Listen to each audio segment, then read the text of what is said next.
श्री विष्णु पुराण तृतीय अंश अध्याय 6 सामवेद की शाखा 18 पुराण और 14 विद्याओं के विभाग का वर्णन।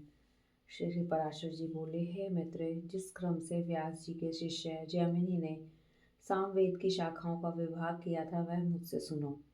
जैमिनी का पुत्र सुमंतु था और उसका पुत्र सुकर्मा हुआ। उन दोनों महामती पुत्र पौत्रों ने सामवेद की एक शाखा का अध्ययन किया। तदंतर सुमंतु के पुत्र सुकर्मा ने अपनी सामवेद संहिता के 1 सहस्त्र शाखा भेद किए और हे द्विजोत्तम, उन्हें उसके कौशल्य हृणनाभ तथा पौषिंजलि नामक 2 महाव्रती शिष्यों ने ग्रहण किया। हृणनाभ के 500 शिष्य थे जो उदीच्य सामक कहलाए। इसी प्रकार जिन अन्य द्विजोत्तमों ने इतनी ही संहिताएं हृणनाभ से और ग्रहण की उन्हें पंडित जन प्राच्य सामक कहते हैं।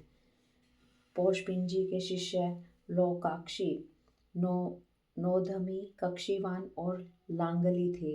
उनके शिष्य प्रशिष्यों ने अपनी अपनी संहिताओं के विभाग करके उन्हें बहुत बढ़ा दिया।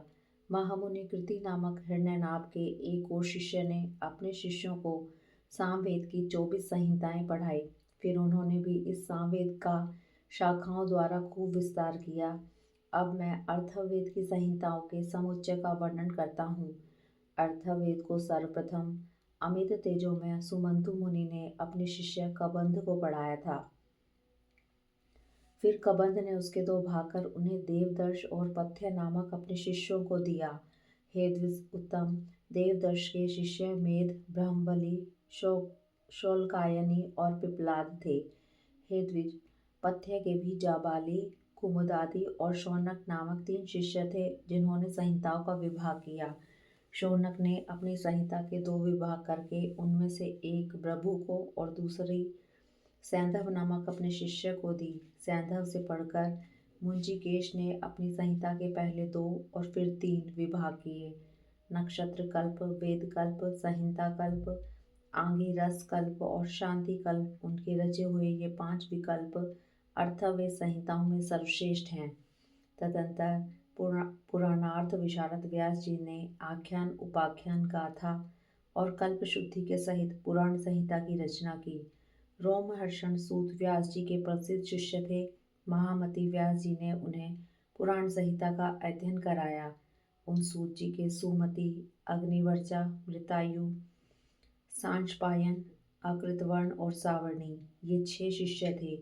काश्यप गोत्रीय, अकृतवर्ण, सावर्णी और सांशपायन ये तीनों संहिता करता हैं। उन तीनों संहिताओं के आधार एक रोमहर्षण जी की संहिता है।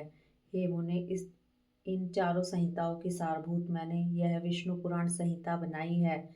पुराणज्ञ पुरुष कुल 18 पुराण बतलाते हैं। उन सब में प्राचीनतम ब्रह्म पुराण है। प्रथम पुराण ब्रह्म है, दूसरा पाद, तीसरा वैष्णव, चौथा शैव, पांचवा भागवत, छठा नारदीय, सातवां मार्कंडेय है। इसी प्रकार 8वां आग्नेय, 9वां भविष्यत, 10वां ब्रह्मवैवर्त और 11वां पुराण लिंग पुराण कहा जाता है तथा 12वां वाराह, 13वां स्कंद, 14वां वामन, 15वां कौर्म तथा इसके पश्चात मात्स्य, गारुड़ और ब्रह्मांड पुराण है। हे मामुने, ये ही 18 महापुराण हैं। इनके अतिरिक्त मुनि जनों ने भी अनेक उपपुराण बतलाए हैं। इन सभी में सृष्टि, प्रलय, देवता आदि के वंश, मनवंतर और भिन्न भिन्न राजवंशों के चरित्रों का वर्णन किया गया है। हे मित्र, जिस पुराण को मैं तुम्हें सुना रहा हूँ वह पद्म पुराण के अनंतर कहा हुआ वैष्णव नामक महापुराण है। हे साधु श्रेष्ठ, इसमें सर्ग, प्रतिसर्ग, वंश और मनवंतर आदि का वर्णन करते हुए सर्वत्र केवल विष्णु भगवान का ही वर्णन किया गया है। 6 वेदांग, 4 वेद, मीमांसा, न्याय, पुराण और धर्मशास्त्र, यही 14 विद्याएं हैं। इन्हीं से आयुर्वेद, धनुर्वेद और गांधर्व, इन तीनों को तथा चौथे अर्थशास्त्र को मिला लेने से कुल 18 विद्याएं हो जाती हैं। ऋषियों के 3 भेद हैं, प्रथम ब्रह्म ऋषि, द्वितीय देव ऋषि और फिर राज ऋषि। इस प्रकार मैंने तुमसे वेदों की शाखा शाखाओं के भेद, उनके रचिता तथा शाखा भेद के कारणों का भी वर्णन कर दिया। इसी प्रकार समस्त मनवंतरों में एक से शाखा भेद रहते हैं। हे द्विज, प्रजापति ब्रह्मा जी से प्रकट होने वाली श्रुति तो जो नित्य हैं, ये तो उनके विकल्प मात्र हैं।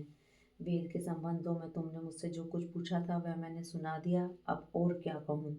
इति श्री विष्णु पुराणे तृतीय अंशे षष्ठो अध्याय।